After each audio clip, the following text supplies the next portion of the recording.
Mga kwentong maghahatid ng inspirasyon at aral sa mundo ng palakasan.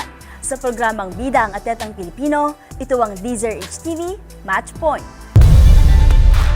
Nagsimula sa pangarap hanggang sa maabot ang tagumpay. Iba't ibang kwento, iba't ibang mukha ng atletang Pilipino. Mas pinatindi, mas pinalakas, at mas pinaaksyon. DZRH-TV Match Point. Ngayong araw, makakasama natin ang NUNS Bullpups at Lady Bullpups. Hi guys! Welcome to Match Point. Hello po. Magpakilala muna kayo sa ating viewers. Batiin niyo muna sila. Hello po, I'm Chester. I'm playing position small forward. Hi, I'm Coach Kev De Castro from NUNS Bullpups. Hi, I'm Rob Celis, playing for position for shooting guard. Hello po, I'm Aubrey Lapasaran po. I'm the captain of NU Lady Bullpups and I'm a point guard po. Morning, I'm Coach Cams. I'm the head coach of NU Lady Bullpups. Hi, my name is Maria Zuzane D. Singson. I'm playing power forward po. Okay, welcome to Match Point guys. Congratulations muna sa inyong pagkapanalo sa NBA Rising Star Invitational Qualifiers. So, kumusta ang team muna? Kumusta anong pinagkakabalahan nyo ngayon? For now, nagpe-prepare kami for the upcoming Singapore trip dun sa NBA Rising Star Invitational. So, nagkakaroon kami ng little practices at the same time tune-ups na rin. Coach Rams, kumusta naman ang Lady Bullpups? Same with Coach Kev, we're also preparing for the Singapore trip. So part of our preparation, this weekend may isa pa kaming pocket tournament to make sure na prepare yung mga bata come So yung Singapore pocket trip. tournament ay part yun ng preparation ninyo? Yes, For part the- ng preparation. Pero ito, mamaya pag-usapan pa natin kung paano kayo nagpe-prepare, detailed. Pero congratulations! Ano ang nafe-feel ninyo na it's history kasi na-represent ang Philippines sa first ever na NBA Rising Star Invitational sa Singapore. So ano nafe-feel ng team? Siguro very blessed tsaka honored kami kasi yun nga, first time nangyari to sa Philippines and at the same time, alam ko lahat kami first timer na magre-represent sa Philippines. So, bibigyan namin yung best namin para magbigay ng glory sa country natin. Pero coach, anong na-feel nung team nung parang, wow, kayo na yung magiging representative ng Philippines? Siguro, nung nag-champion kami nung Philippines qualifier, talagang nakita ko sa mga bata na very happy sila kasi achievement para sa kanila eh. Kumbaga, dagdag resume para sa kanila. And at the same time, sa amin ni Coach Cams kasi nagbigay kami ng glory sa school at the same time sa country natin. Congrats, coach. Boys. Thank you. Masaya naman po kasi yun nga po, first ever RSI po for qualifiers for Philippines na kami po yung parang magre-represent po. Thank you so much, Sister Rob. Same lang din kay Chester, sobrang happy and medyo kinakabahan kasi sa Singapore kami magre-represent and yung i-represent namin yung Philippines and yung school namin. For the Lady Bullpups naman, kumusta? Si coach na. Same with the boys and si Coach Kev. Very happy kasi bukod dun sa i-represent namin yung Philippines, we're also representing our schools. Our school, we're both from NU. So, sobrang pride para sa amin to represent the school. And the opportunity ngayon, mas malaki kasi Philippines na yung dala-dala. And we're doing it together. So, masayang feeling for us. Double victory for NU talaga. Aubrey. Kami naman po, sobrang saya din po na kami po yung mag-represent po ng Philippine po. And ayun po, sobrang honor din po namin. And ayun po. Thank you so much. And Zane? Sobrang saya po, pero po kinakabahan po kami kasi po first time po namin makapunta ng ibang bansa. Tsaka makalaban po yung mga ibang lahi Tapos po. bigatin agad yung Opo. tournament na sasalangan ninyo. Opo. First ever. And parang, may pressure ba na parang kailangan yung gumawa ng history, ganon? Yes, may pressure, definitely. But lagi naman namin sinasabi sa mga bata, yung pressure is a privilege. It's an opportunity for you to get better and to overcome that pressure naman. So, siguro kailangan magtrabaho para ma-overcome yung pressure na yun. Siyempre, balikan muna natin kung paano ba nag-open itong opportunity na to sa international stage for NU Lady Bull Pops and Bull Pops. Kasi nagkaroon ng qualifiers for NBA Rising Star Invitationals and tinalo ng Bull Pops ang UST Tiger Cubs sa qualifiers. Meanwhile, ang Lady Bull Pops naman, tinalo nyo ang De La Salle College Antipolo Voyagers, tama? And pwede nyo ba kaming kwentuhan? Balikan lang natin ng kaunti kung ano nangyari sa finals na to kasi syempre malaking bagay siya sa kung nasan kayo ngayon and syempre sa pag-represent natin sa Philippines. Boys muna tayo. Siguro yun nga, nagkaroon ng Philippines qualifiers. Alam ko sa Philippines lang nagkaroon ng qualifiers eh. So yun nga, blessed kami kasi first time this year itong ginawa eh. So 4 na schools yung in-invite, isa kami doon. So yun, very happy kami kasi na-experience namin lahat. We even had time with an NBA player, si Jeremy Sohan. So yun, sponsor din ng Gatorade. So yun, magagandang experience na naging namin. And also, yun nga, may chance kami na makapaglaro sa Singapore. And preparation na rin namin for UAAP season next tournament. Oo nga. Pero gaano ba ka-challenging para sa team na sumalang sa finals with UST Tiger Cubs? Siguro challenge na rin kasi yun nga, nung last UAAP season, sila rin yung nakalaban namin ng championship. So sila yung nag-champion. Siguro masasabi kong na-redeem namin yung selves namin this NBA qualifier. So yun, very happy kami kasi yun nga, with the boys talagang mas ginusto nilang manalo nung finals game. Ay, nabanggit na rin ni Coach. Boys, anong na-feel ninyo na parang nakabawi na kayo sa UST Tiger Cubs? Ano po, parang masaya po kasi doon po sa parang UAAP season po, parang hindi po kami kasama nila Rob po. Okay. Halos di po kami line up. Pero masaya po kami kasi naibawi po namin yung mga kuya namin, lalo na po si Coach Kev. Rob.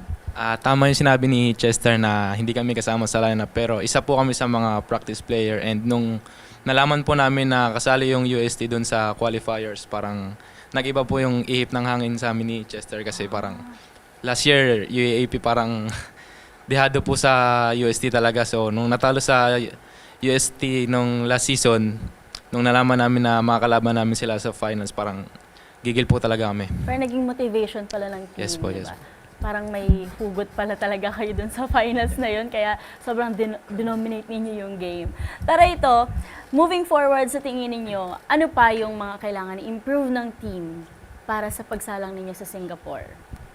Siguro this Singapore trip, mas magpe-prepare kami lalo kasi yun nga, top schools ng different countries. So, hindi namin alam ano ba yung strength and weaknesses nila. Pero yun nga, nakikita namin na international stage, ibang level na ng basketball yun eh. So, mas malalaki, mas magagaling, mas talented. So, kami, gagawin lang namin yung best namin. Siguro, yung strength namin as a team, yun nga, yung team style of play namin. So, magsistick lang kami sa strength namin tapos i-improve lang namin kung ano yung dapat namin i-improve.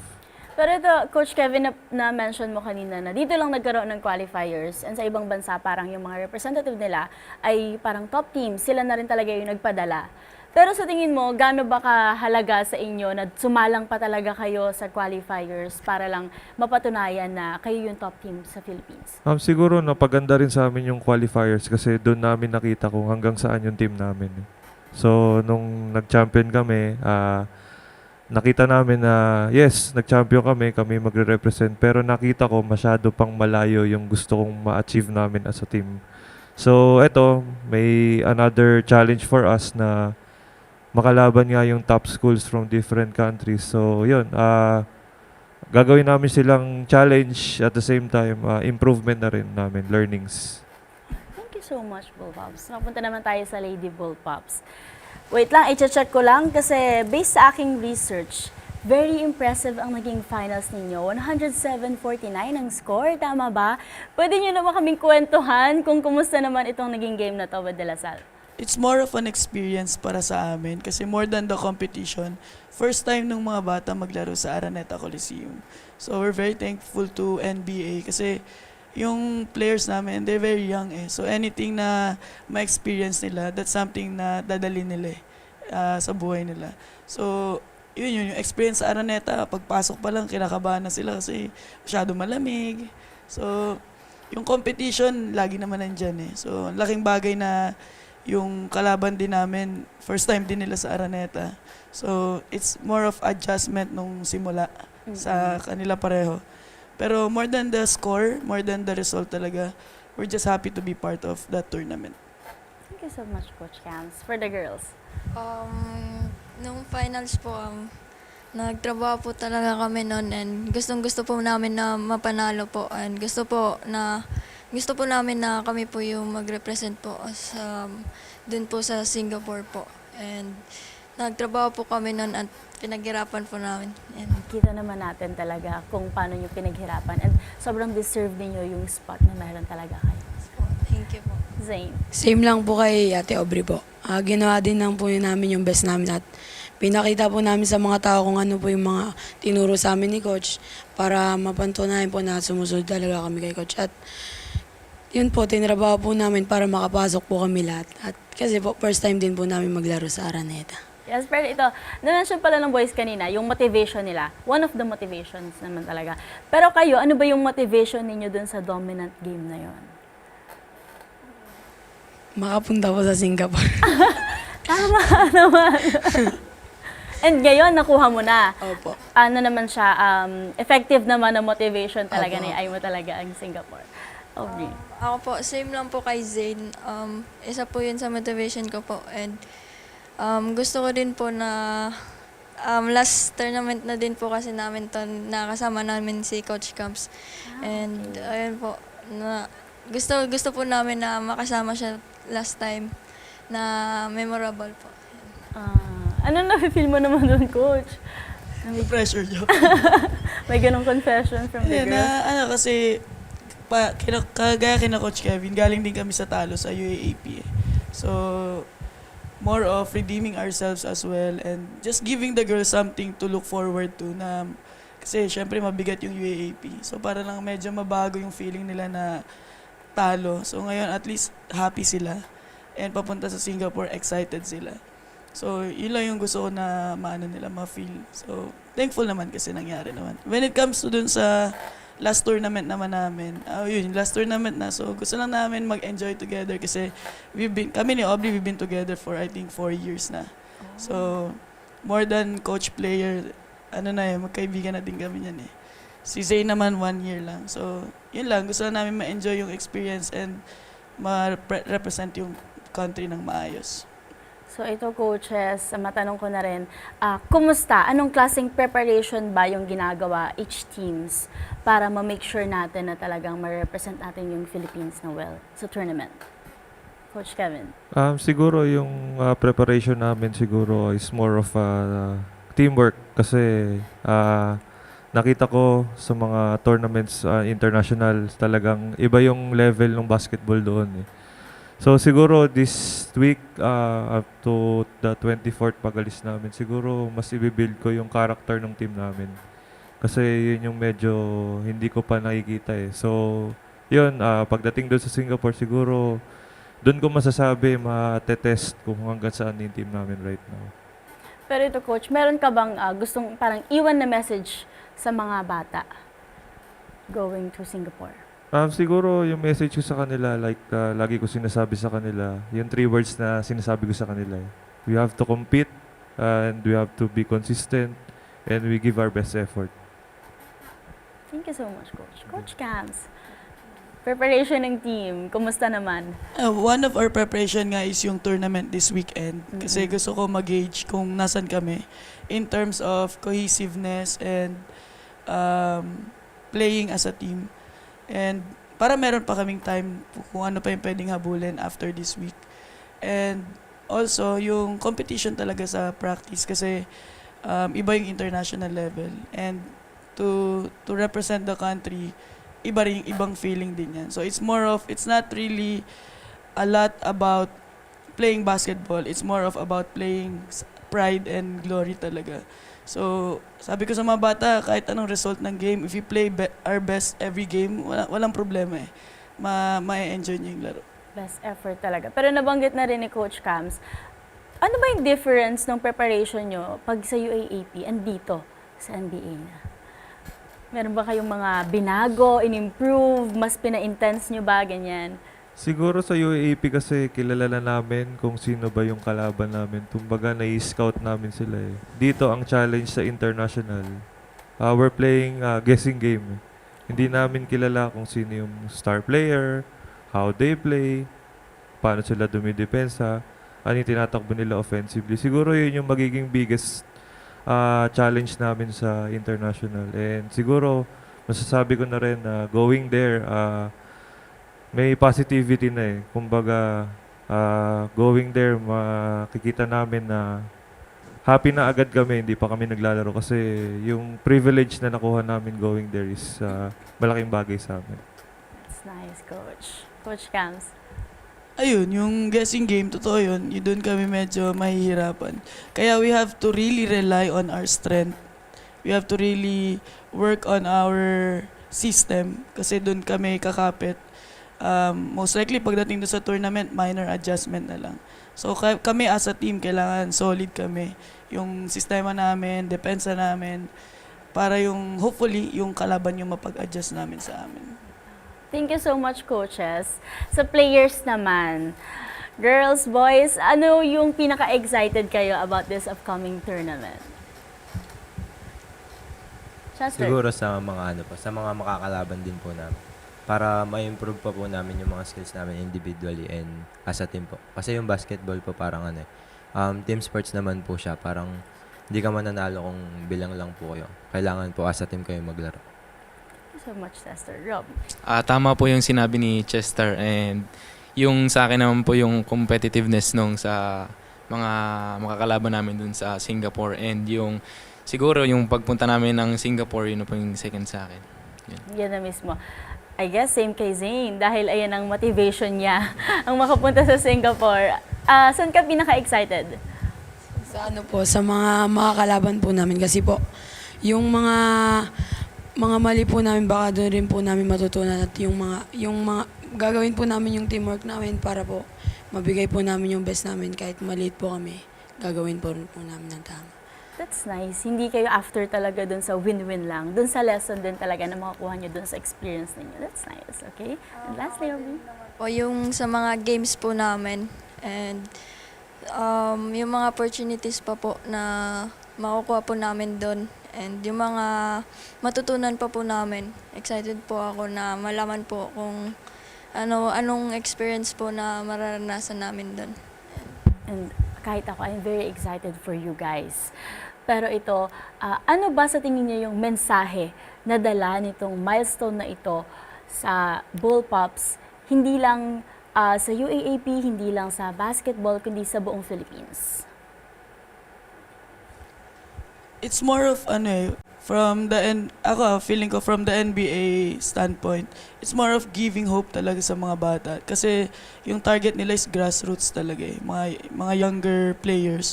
So it's more of giving hope and it's more of an inspiration dun sa mga bata na kagaya nila Aubrey, nila Chester, makakapunta sila sa Singapore because of basketball. So this is something na siguro gusto ng NBA na if magsisipag ka, work hard, makikinig ka sa coach mo, and you get the right opportunity, meron din darating na opportunity sa'yo na mag-abroad, makapaglaro kalaban yung mga international teams. So, siguro yun yung message talaga na ng NBA. So, to be here, laking bagay na sa mga bata. Na maging inspiration, na maging example, hopefully, sa mga younger generation. Kumbaga walang imposible kasi Yes. nag-e-exist ang mga opportunity gaya nito. Coach Kevin, baka may gusto ka pang i-add? Siguro add ko na lang din yung message ni NBA sa atin sa Philippines. Siguro alam naman nila, pag sinabing Philippines, every street saan ka magpunta may basketball. So siguro blessed lang din kami kasi kami yung ginawang inspiration ng NBA na mag-represent nga dun sa Singapore at the same time dun lang sa women's Alam naman natin pag sinabing women's basketball, talagang WNBA lang So ngayon parang sinasabi nila na it's more of boys and girls naman. Na yun nga makilala rin yung girls basketball and even yung women. So magka-pro man tayo dito sa Philippines, siguro opportunity din sa mga katulad nila Coach Cam, sa yung mga girls niya, na magkaroon and something to look forward. Thank you so much everyone sa kwentuhan. Thank you so much. For sure maraming na-inspire sa inyong story and of course dito sa milestone na ito for Bull Pops. Pero syempre, hindi pa tayo tapos dahil meron tayong game na tinatawag na Match Point Game Mode.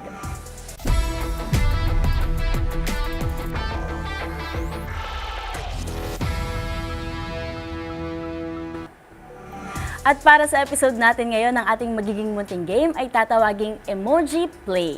May mga ipapakita akong emoji combo and kailangan yung mahulaan kung anong basketball term, move, o moment yung mabubuo dito. Okay, game na ba kayo? Ano to hindi kayo team dito magkakalaban kayo. Okay. Makita nyo. Okay. Ang aking first emoji is here. Okay. Sinong makakahula? May muscle, may... Flex po. hindi. Oh, basketball. Related sa basketball. Power move. Power move. Pwede? Malapit na? Power dribble. Hindi? Pwede? Malapit na? Power. Nandun yung power. Power play. Ay, tama. Okay, coach. Sige, kuhanin mo to, coach. Ayan ang points mo. Okay, next. We have...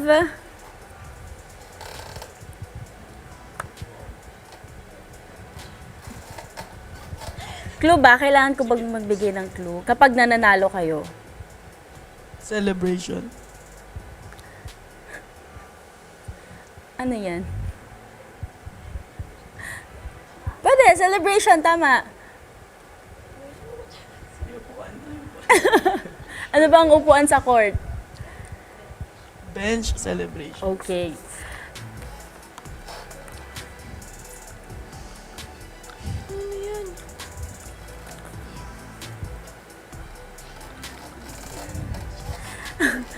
Parang feel ko mahirapan kayo, pero sobrang dali lang niya. It's free throw. Diba? Okay. Dalawa na lang. Fast break. Okay, tama. Last one. Ito ang ating imamanifest sa paparating na NBA Rising Star Invitational sa Singapore. Hot shooting. Ano? Hot shooting. Pwede. Champion. Pag ganito, makukuha niyo yung championship. Hot shot. It's hot streak. Okay, so mukhang coaches ang lumamang ngayon. Very competitive sila, coach.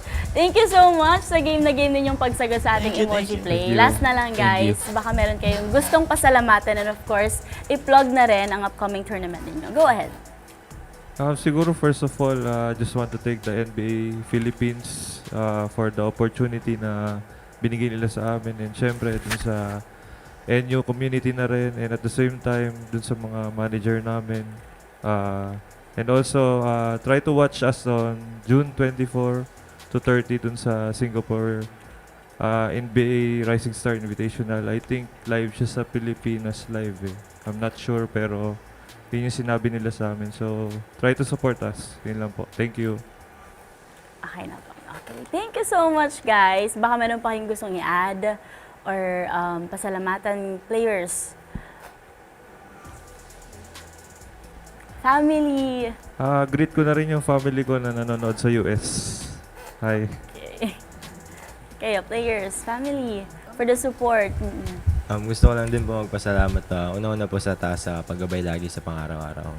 Nagpapasalamat din po ako sa mga magulang namin na kahit nasa malayo, suportado po kami. Salamat po ako sa mga opportunities po na binigay po sa amin ng NBA po.